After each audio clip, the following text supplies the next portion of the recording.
अध्यक्ष जी, कोकराझार की हिंसा अभी थमी नहीं थी। कल भी घटना घटी है, 6 लोग मारे गए हैं। इसी बीच देश के अन्य भागों से पूर्वोत्तर के छात्रों पर हिंसक हमलों की और पूर्वोत्तर के लोगों के पलायन की खबरें आने लगी। आज सुबह आपने भी अखबार देखे होंगे, हर अखबार की सुर्खी यही है। बेंगलोर, पुणे, हैदराबाद और अब चेन्नई से भी 13,000 से ज़्यादा लोग घर छोड़कर भाग गए। सुर्खियां हैं कि लोगों पर हिंसक हमले हो रहे हैं। अध्यक्ष जी, हिंसा की पहली घटना 8 अगस्त को पुणे में हुई थी।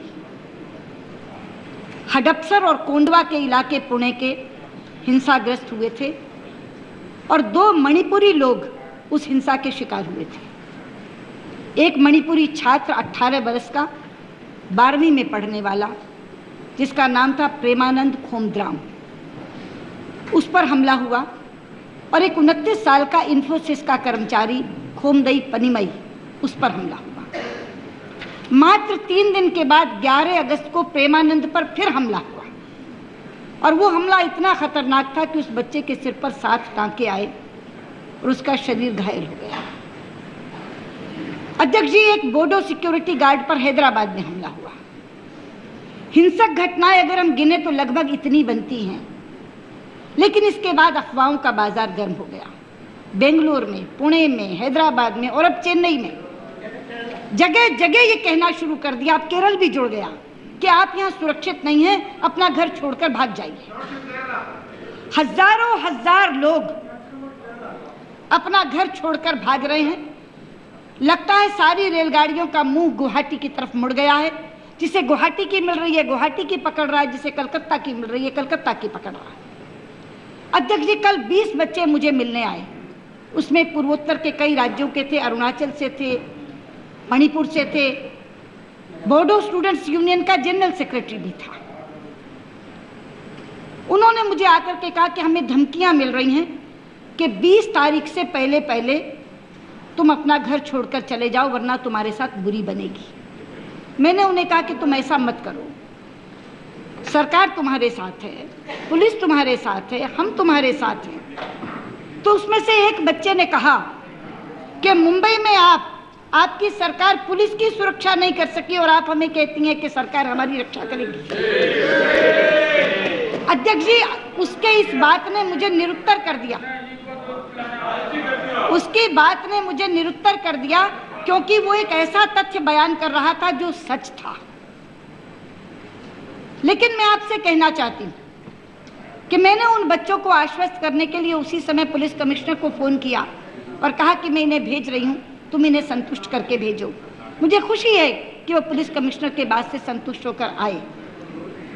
लेकिन कई बार जो सुर मुझे सुनाई पड़ते हैं वो सुर बहुत चिंताजनक है। कई बार एक सुर आता है, असम समझौते पर पुनर्विचार होना चाहिए।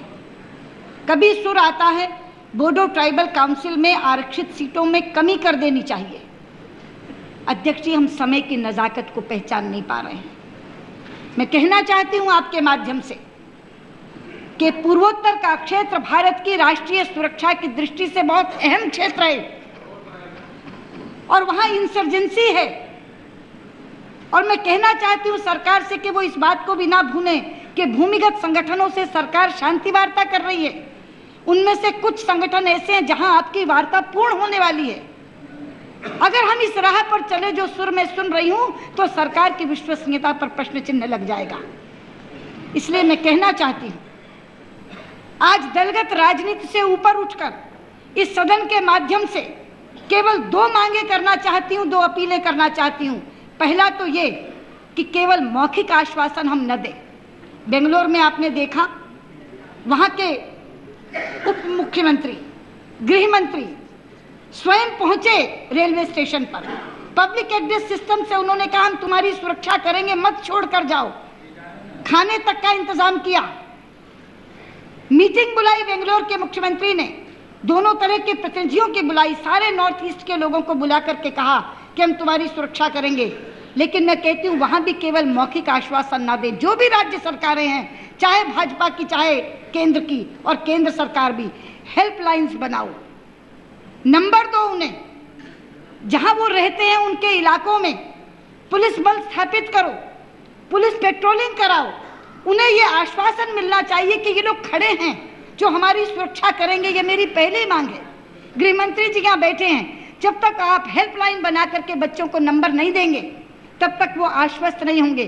उनके हॉस्टल्स जहाँ वो रहते हैं, मॉल्स, खासतौर पर मॉल्स में इस तरह की धमकियाँ दी जाती हैं, उन मॉल्स के पास उस जगह पर पुलिस बल खड़े करो। ये मेरी पहली मांग है। और दूसरी मेरी मांग है इस सदन से कि ये सदन सुर में सुर मिलाकर आज एक बात कहे कि नॉर्थ ईस्ट के लोगों, तुम हमारे भाई बहन हो, ये देश तुम्हारा है, तुम इस देश के हो, तुम जहां चाहो पढ़ो, तुम जहां चाहो पढ़ो, तुम जहां चाहो रहो, कोई तुम्हें असुरक्षित नहीं कर सकता। हम तुम्हारे साथ हैं, सरकार तुम्हारे साथ है, देशवासी तुम्हारे साथ हैं। हम सुरक्षा करेंगे, ये सदन सुरक्षा करेगा, सरकारें सुरक्षा करेंगी, इस देश का हर वासी तुम्हारी सुरक्षा करेगा। ये सुर आज इस सदन से जाना चाहिए, ये मेरी आपसे मांग है।